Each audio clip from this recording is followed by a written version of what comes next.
नमस्कार, आप देख रहे हैं रिपब्लिक भारत, साथ आपके मैं हूं कविता सिंह। संगम की इन्हीं स्वच्छ लहरों के बीच लोगों ने लगाई है आस्था की डुबकी। लेकिन बात सिर्फ इतनी भर नहीं है। दरअसल तमाम पापों से मुक्ति के लिए आस्था की डुबकी तो लग जाती है, लेकिन पितृ दोष, कई ऐसे दोष होते हैं जिनको दूर करने के लिए जरूरी होती है वक्त पर पूजा अर्चना, धर्म कांड भी करना होता है। और उसके लिए किस तरह की तैयारी होती है ये भी हम आपको दिखाने की कोशिश करेंगे। ये देखिए, एक तरफ लोग आस्था की डुबकी लगा रहे हैं, दूसरी तरफ घाटों पर विशेष पूजा अर्चना हो रही है, संकल्प दिया जाता है। देखिए किस तरह से यहाँ पर पूजा हो रही है। घाट से ये तस्वीरें हम आपको दिखा रहे हैं। ये विशेष पूजा हो रही है इस वक्त महाराज जी।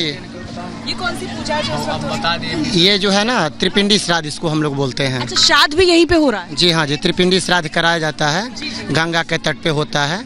जी, तो यहाँ पे मतलब जो पितृ देव होते हैं ना, पितर लोगों के लिए पूजा होता है। ये ग्रह का जो होता है ना, इसमें ग्रह का जो है उनका भी शांति होता है जी।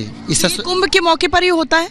कुंभ के मौके पर अगर आप करेंगे तो आप तो खुद ये इसी के लिए पूजा करने के लिए आए हैं, आपको लगता है ये मौका बेहद खास है कुंभ के दौरान? घर में इस माने ग्रह के दोष से हम पीड़ित हो रहे हैं, तो बाबा को जो है आमंत्रित किए कि आ करके पूजा करा दीजिए। तो इस मौके पर आ गए तो हम करा रहे हैं, सुजोग मिला, हम करा रहे हैं। शुभ माना जाता है जी, माघ मास में इसे शुभ माना जाता है। किस तरह से पूजा होती है जरा अगर आप हमारे दर्शकों को समझा पाए, क्योंकि तैयारी पूरी है। यहाँ पे ब्रह्मा, विष्णु और महेश, ये जो विष्णु कलश है, ये ब्रह्म कलश है और ये रुद्र कलश है जी।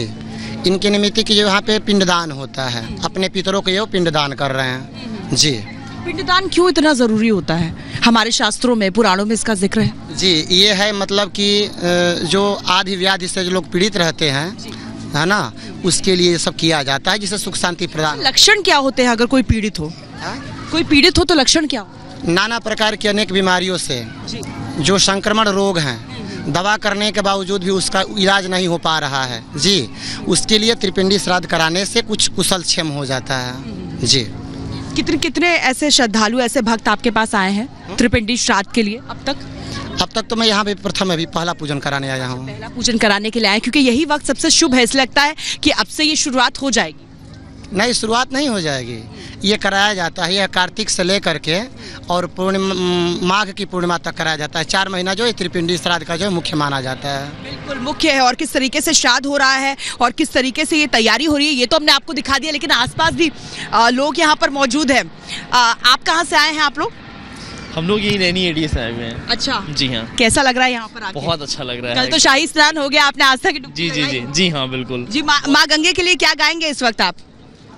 अब बस नमामि गंगे। नमामि गंगे जी। और शुद्ध लहरें थी, कितना अच्छा लगा? बहुत अच्छा उसमें स्नान करके। जी हाँ, बहुत अच्छा लगा। धूप भी निकली हुई है और पानी का टेम्परेचर जो था वो भी नॉर्मल लगा। अभी मुझे लग रहा है आप भी स्नान करके आई हैं। हाँ, ठंड तो नहीं लगी? नहीं। आपको कैसा लग रहा है? अच्छा, बढ़िया लग रहा है। हाँ। अरे जोर से बताएंगे तभी पता चलेगा जोश के साथ। अच्छा लग रहा है। अच्छा लग रहा है। अरे कुछ गाँव आके कुछ मंत्र वगैरह तो पढ़े होंगे आपने स्नान करते वक्त? क्या? कुछ गाना गा दो। नहीं गा पाएगा। हर गंगे। हर गंगे। हर गंगे। लेकिन जोर से बोलिए आप तो ऐसे। हर गंगे। हर गंगे। देखिए हर गंगे की गूंज सुनाई दे रही है यहाँ पर घाटों में, और लोग आए हुए हैं। और देखिए किस तरह की तैयारी आसपास है ये तो हम आपको दिखा रहे हैं। लेकिन आपको बताएं, इन्हीं लहरों के बीच, संगम की लहरों के बीच हमें भजन भी सुनने को मिल गया। हमारी मुलाकात हुई मशहूर भजन गायक अनूप जलोटा ने, और उन्होंने हमें ये बताया कि बार बार कुंभ उनको क्यों खींच लाता है। देखिए बिग बॉस शो से सुर्खियों तक पहुंचे थे अनूप जलोटा, यही कह रहे थे कि जो लोकप्रियता उनको दशकों के भजन से नहीं मिली वो बिग बॉस ने उनको दिला दी। लेकिन उसके आगे आध्यात्मिक सफर तय करने की जब बारी आई तो उन्होंने चुना कुंभ को। बार बार यहाँ पर आते हैं, आस्था के गीत गाते हैं और मन की बात भी करते हैं। लेकिन मन की बात करते हैं केवल रिपब्लिक भारत के साथ। देखिए उनका ये एक्सक्लूसिव इंटरव्यू।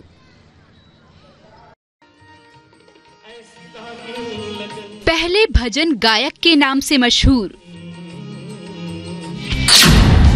फिर बिग बॉस सीजन 12 में जसलीन से अफेयर की चर्चा।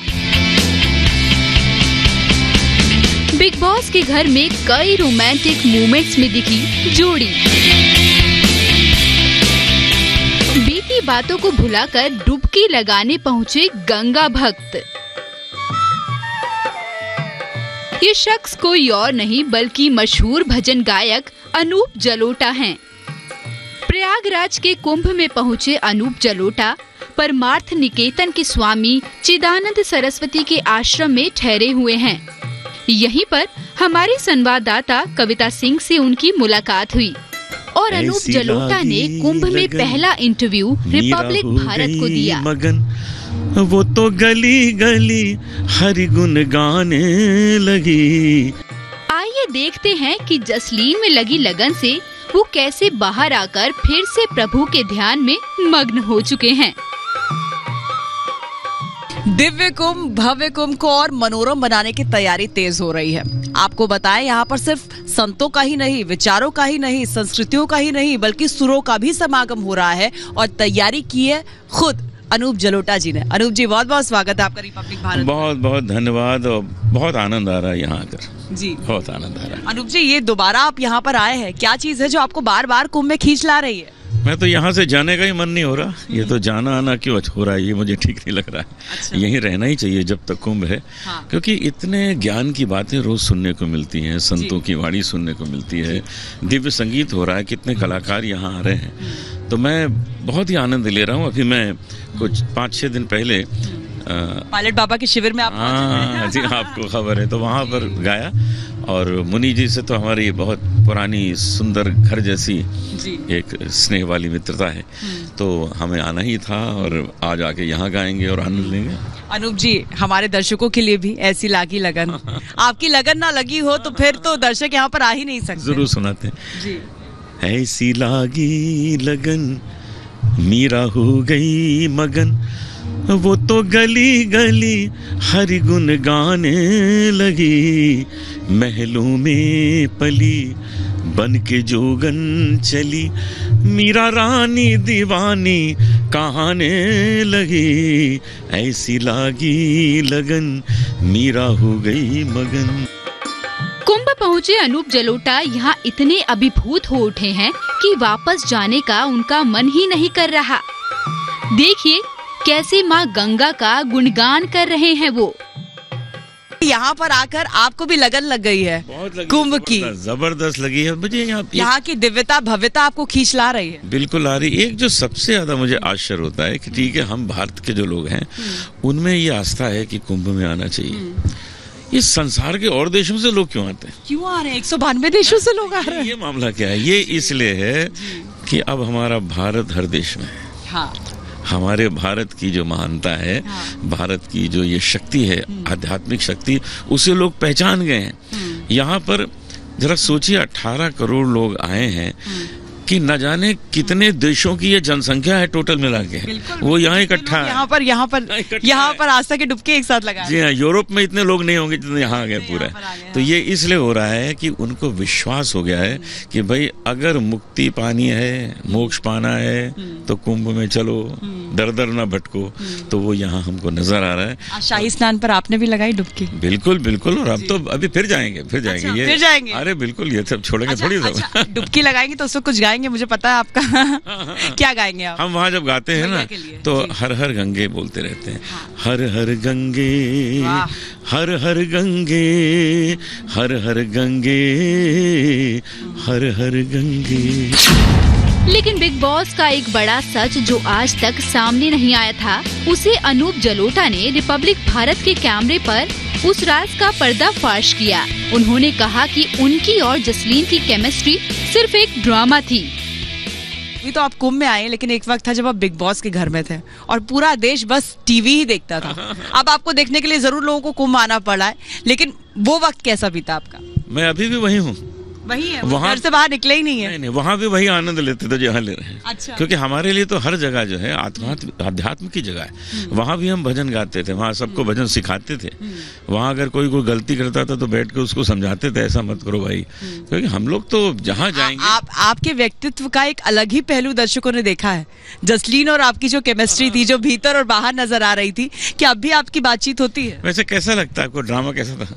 ड्रामा था? हमें तो लगा कि बात दिल की थी और दिल तक पहुंची है। नहीं, बिल्कुल बिल्कुल ड्रामा। हाँ। और इस तरह के ड्रामा वही जो दर्शक मन भाए। वही है, लोगों को देखने दीजिए, आनंद लेने दीजिए। देखिए क्या है कि एक इस तरह के शो में आप जाके भगवत गीता नहीं सुना सकते, रामचरितमानस नहीं सुना सकते। अनूप जलोटा इस बात की तारीफ करना नहीं भूलते कि बिग बॉस में जाने से उनकी लोकप्रियता का ग्राफ बढ़ा है। वो गूगल करते हैं, ढूंढते हैं कि कौन कौन से भजन अनूप जलोटा ने गाए। उन्होंने ये भी बताया कि सलमान से उनकी मुलाकात होती रहती है और सलमान के कहने पर जसलीन से उनका रिश्ता अभी भी गुरु और शिष्य का ही है।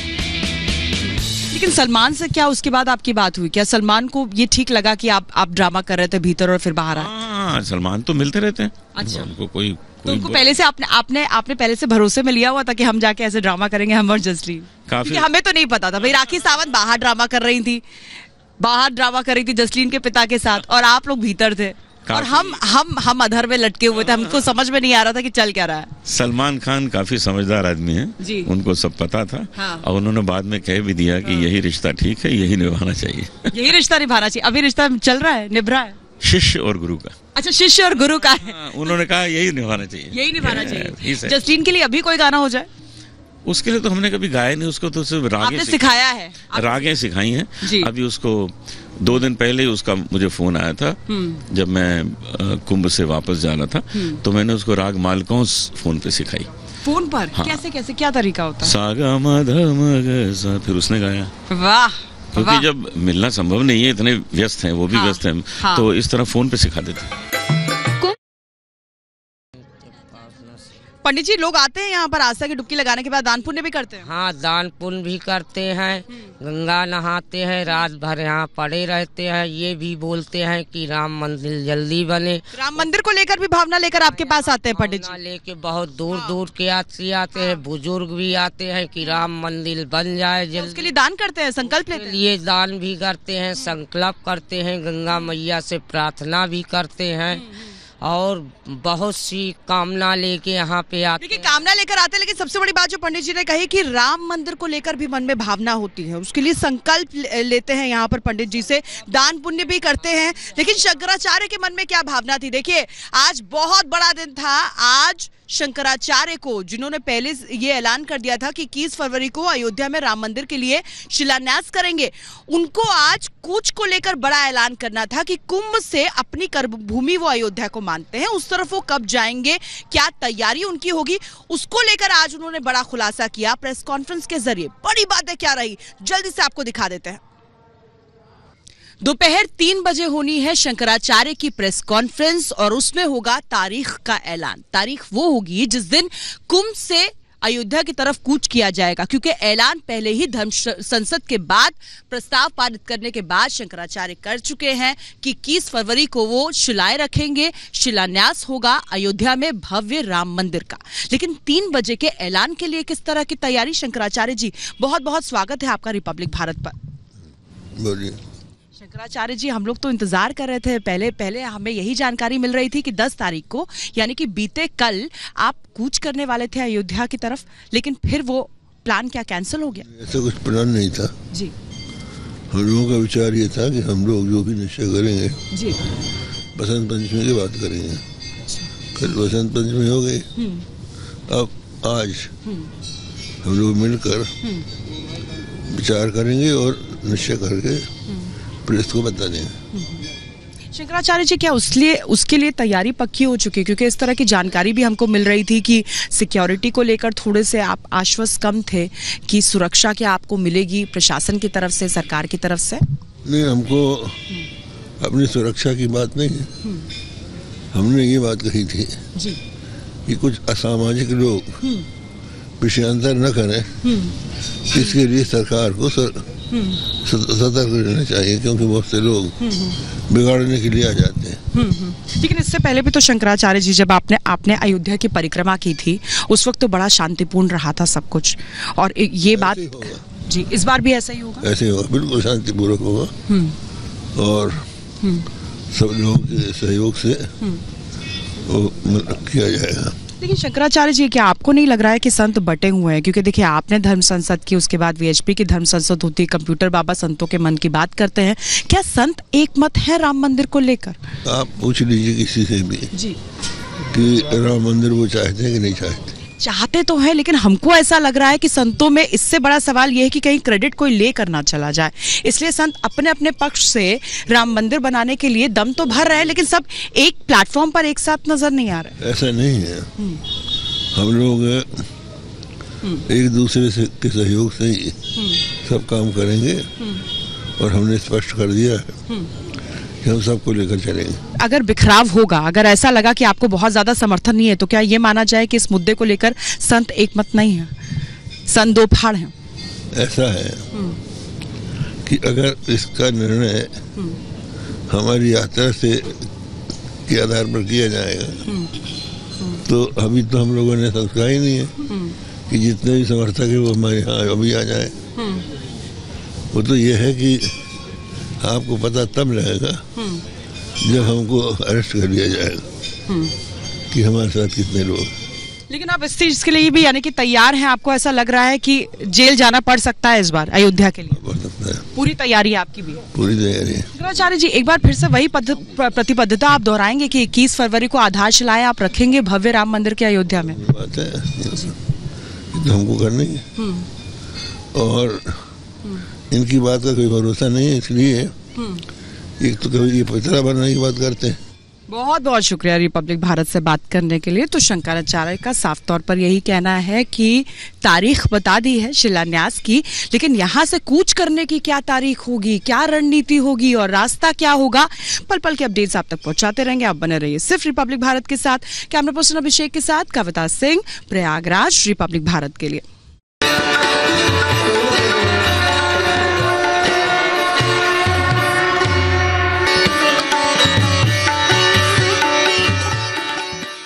जो लोग हैं जिन्होंने आस्था की डुबकी लगाई, एक पूरा परिवार यहाँ पर मौजूद है, कैसा लगा आपको? बहुत अच्छा लगा मेरे को। बहुत अच्छा लगा? बहुत अच्छा लगा, बहुत अच्छा लगा। कुछ मंत्र या कोई भजन भी आपने गाया था क्या? नहीं, भजन तो नहीं गाया मैडम। तो अभी गा दीजिए। नहीं, भजन गाती हैं, सुना दीजिए। नमामि गंगे नमामि जमुने नमामि सरस्वती है मातु संग, हुए त्रिजल छवि के आज दर्शन, हुए त्रिजल छवि के आज दर्शन, नमामि गंगे नमामि जमुने नमामि सरस्वती है मातु संगी। क्या बात है, क्या बात है। तो माँ जी आपने भी डुबकी लगाई ना? हाँ, 1 महीना का बस करते हैं। कैसा लगा? बहुत अच्छा लगा। आपको कैसा लगा? बहुत अच्छा लगा, बहुत बढ़िया। देखिए, सबसे बड़ी बात ये थी कि सूबे के सीएम योगी आदित्यनाथ का भी अपना एक संकल्प था। संकल्प ये था, पिछले साल उन्होंने ये संकल्प लिया था कि जब भी हम सभी आस्था की डुबकी लगाएं, उस वक्त हमको जो जल है वो बहुत ही निर्मल मिलना चाहिए, स्वच्छ मिलना चाहिए, और उसके लिए तमाम इंतजाम किए गए थे। अब मैं आपकी कसौटी पर इसको परखने की कोशिश कर रही हूँ। मैंने खुद यहाँ पर आस्था की डुबकी कई दफा लगाई है, पानी मुझे एकदम स्वच्छ मिला, लेकिन बात सिर्फ मेरे भर की नहीं है, मेरे तक सीमित नहीं है। मैं आपकी भी राय इसमें जोड़ना चाहूंगी। आपको कैसा लगा? बहुत अच्छा लगा हम सबको। शुद्ध, एकदम स्वच्छ। स्वच्छता है मैडम, स्वच्छता है, साफ अच्छा है, व्यवस्था भी अच्छी है, स्वच्छता भी है, पानी एकदम स्वच्छ है और व्यवस्था बहुत बढ़िया है। हाँ, व्यवस्था बहुत बढ़िया। और आपने जब डुबकी लगाई तो पानी बहुत अच्छा लगा, बहुत स्वच्छ जल है, बहुत बढ़िया, शीतल और निर्मल। हाँ, निर्मल शीतल। देखिए, यही कोशिश थी, लेकिन ऐसा हो कैसे पाया? क्योंकि लगातार यही कहा जा रहा था। हम आपको बताएं, इससे पहले जब कुंभ हुआ है उस वक्त साधु संतों में जबरदस्त आक्रोश देखने को मिला। कई दफा तस्वीरें इस तरह की आई कि साधु संत जो है वो धरने पर बैठ गए, उन्होंने अपनी नाराजगी जाहिर की, उन्होंने कहा हम आस्था की डुबकी लगाने के लिए गए थे, लेकिन जल इतना ज्यादा दूषित था कि हमें वो चीज भा नहीं रही है, और इस बात को लेकर खुलकर उन्होंने नाराजगी जाहिर की। यहाँ पर देखिए, कल तीसरा शाही स्नान हुआ। हर शाही स्नान की हमने आपको तस्वीरें दिखाई। 13 अखाड़ों के साधु संत पहुंचे, भव्यता दिव्यता नजर आई, लेकिन देखिए एक भी साधु संत नाराज नहीं हुए। ये तो उनकी बात हुई, लेकिन आम जनता की क्या राय थी वो भी हमने आपको दिखाया। तैयारी क्या थी, आखिर कैसे हो पाया ये चमत्कार? लोगों ने आस्था की डुबकी लगाई और जल बिल्कुल शुद्ध था। रिपब्लिक भारत के कैमरे पर हमने संगम की लहरों का शुद्धता टेस्ट किया है, वो टेस्ट भी आपको दिखाते हैं इस रिपोर्ट के जरिए। 15 करोड़ से ज्यादा श्रद्धालु लगा चुके हैं संगम की लहरों में आस्था की डुबकी। सबसे ज्यादा खुशी उनको इस बात को लेकर हुई कि लहरें एकदम साफ थी, यानी पानी निर्मल था, साफ था, स्वच्छ था। अब सवाल ये उठता है कि जिन लहरों पर लगातार ये आक्षेप लगता रहा कि वो तो मैली हो चुकी हैं, वो एकाएक इतनी निर्मल कैसे हुई। रियलिटी चेक करने के लिए रिपब्लिक भारत उस जगह पर आ चुका है जहां पर पानी को साफ करने का, संगम की लहरों को साफ करने का संकल्प लिया जा रहा है। किस तरह की तैयारी है जरा वो देख लीजिए। हो सकता है आपको समझ में आ जाए कि इस बार योगी सरकार ने कुंभ को भव्य और दिव्य करने की कितने वक्त पहले से तैयारी शुरू कर दी थी। और यही वजह है कि जो भी श्रद्धालु आस्था की डुबकी लगा रहे हैं वो इतने खुश नजर आ रहे हैं, वो जो व्यवस्था है उससे पूरी तरीके से आश्वस्त नजर आ रहे हैं। देखिए यही वो तस्वीरें हैं, यही है वो जगह जहां पर पानी का ट्रीटमेंट होता है, यानी कि गंदा पानी एकदम साफ होता है। और यही वजह है कि जो 40 घाट तैयार किए गए हैं रेत के समंदर के बीच टेंट सिटी में, कुंभ नगरी में, वहां पर एक एक घाट से जो तस्वीरें हमने आप तक पहुंचाई उसमें जो संगम की लहरें थी वो बिल्कुल निर्मल थी, स्वच्छ थी। देखिए पानी को किस तरीके से साफ किया जा रहा है। दूर तक देखिए ये ट्रीटमेंट प्लांट रात दिन चल रहा है, 120 दिनों तक ऐसे ही चलेगा। और जब तक श्रद्धालु आएंगे देश दुनिया से, उन्हें एकदम साफ लहरें मिलेंगी। आस्था की डुबकी लगाने के लिए कोई गंदगी नहीं है, पानी एकदम स्वच्छ है। लेकिन कैसे हो रहा है ये चमत्कार, ये जानना बेहद जरूरी है। इसीलिए रिपब्लिक भारत ऐसे एक प्लांट में आ गया है। आपको बताएं इस तरह की 6 साइट्स जो यहाँ पर चल रही हैं। प्लांट ऑपरेटर हमारे साथ मौजूद है, उनसे हम बात करेंगे। लेकिन ये देखिए वो प्लांट है, वो ट्रीटमेंट प्लांट है जो लगातार काम कर रहा है और जिसका असर जमीन पर भी नजर आ रहा है। प्लांट ऑपरेटर हमारे साथ मौजूद है।